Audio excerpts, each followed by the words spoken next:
Hi everyone, I'm here today visiting Amanda and Matt, and they're gonna give me a tour of their van and talk to me about the lifestyle that they chose to take over 6 months ago, and get some good breakfast and coffee prepared from Matt.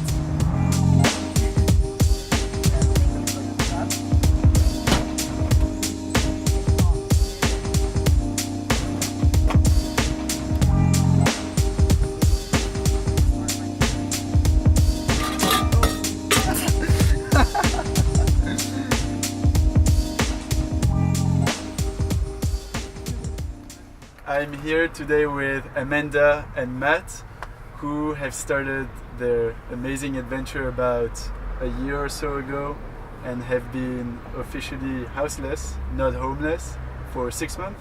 Home free. Oh, home free. Yes, sorry. Home free. About 6 months full-time in the RV. Yeah. Okay. So we got it a year ago and we spent some time, obviously, making it look the way it looks now. Yeah, and that was like, you told me it was 6 months of work, which is quite impressive for this whole build that you made.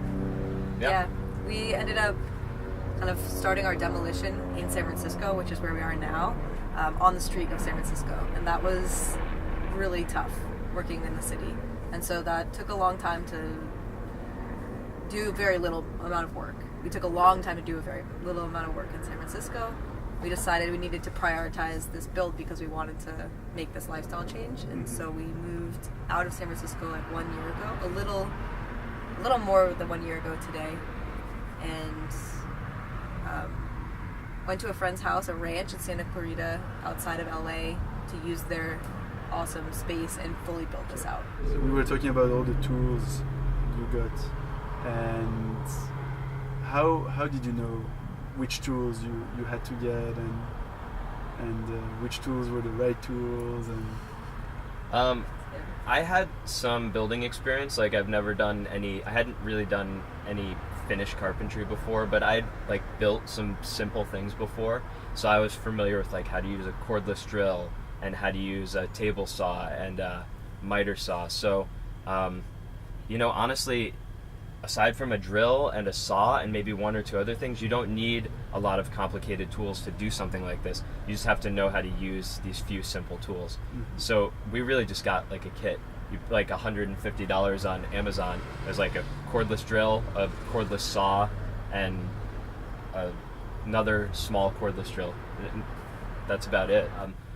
We didn't always see eye to eye on what like the vision was, right? So we had to discuss what we both wanted to do and then find a compromise that worked for both of us.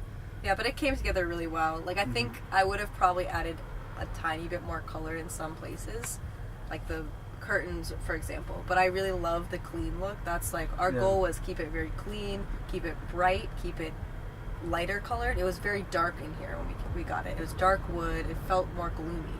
And like I love this space because it feels bright. It feels like happy. And that's what I wanted. If you're going to have a small space, we're not in here all the time, but it makes me happy to be in here.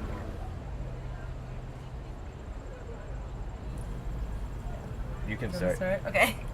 So I was telling Sasha a little bit earlier about how we met, which is that we went to high school together, but Matt's a little bit older.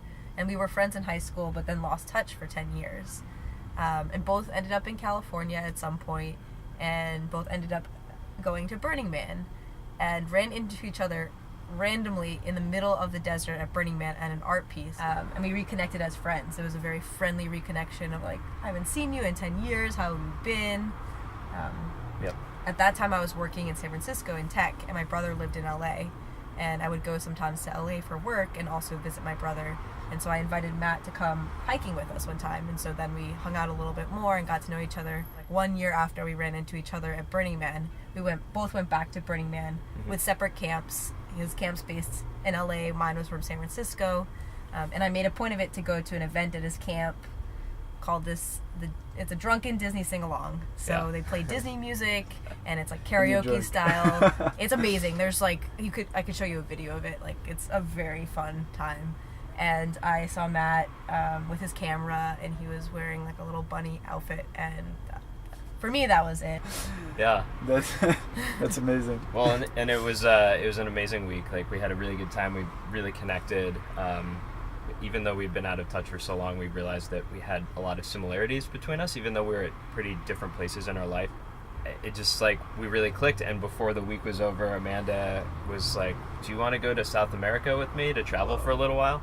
There wasn't really a plan for, like, how long it was going to last. Initially, I think our tickets were for a month-long trip. And after being there for, I think, 2 weeks, we were like, we're going to stay here longer. It's really fun. So we extended our tickets. We stayed. We explored the entire west coast of South America. So we started in Ecuador and made our way all the way down to Chile and Patagonia. Eventually, I moved up to San Francisco. And but I wasn't here for very long until we decided to do the van project. I think I had a former boss who had the back of his pickup truck set up with a shell, and so he had a bed set up in it, and he didn't live in it, but when he would go on climbing trips, he had a place to sleep, so he could pretty much sleep anywhere in kind of any weather.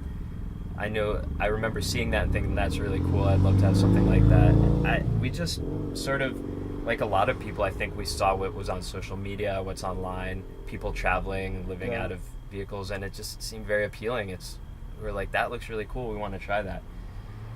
We didn't want to try living in our RV, as it ended up being, but we don't want to try and live in it solely for the purpose of saving money and having a less expensive lifestyle. We wanted something that had character, that was a little bit different, and that was what led us to this vehicle. I remember when Amanda found some pictures of this vehicle and showed them to me, I was like, oh, we've got to look at one of those. It's so cool. Yeah. I think for me, it's creative freedom, or just freedom in general. So I still work. Like, I have freelance clients, and I do copywriting and marketing online. But I have had a lot more time and space to think about my own creative interests. So I'm pursuing those at a much greater rate than I was living in my apartment. And that's not like a result of moving into a van. That could have happened independently. But I think moving slower and being in a life that isn't quite, it's simpler, allowed me that freedom, is how I'll put it. For me, it's just keeping the space clean. It's a small space, and if just even a few things are out of place, it's messy. And there's not a lot of space to move around, really. So I just find, like, we have to stop and put things away frequently, and that's a silly thing. Like, in the whole scheme of things, that's not that big of an issue, even though it is a big lifestyle change. Yeah.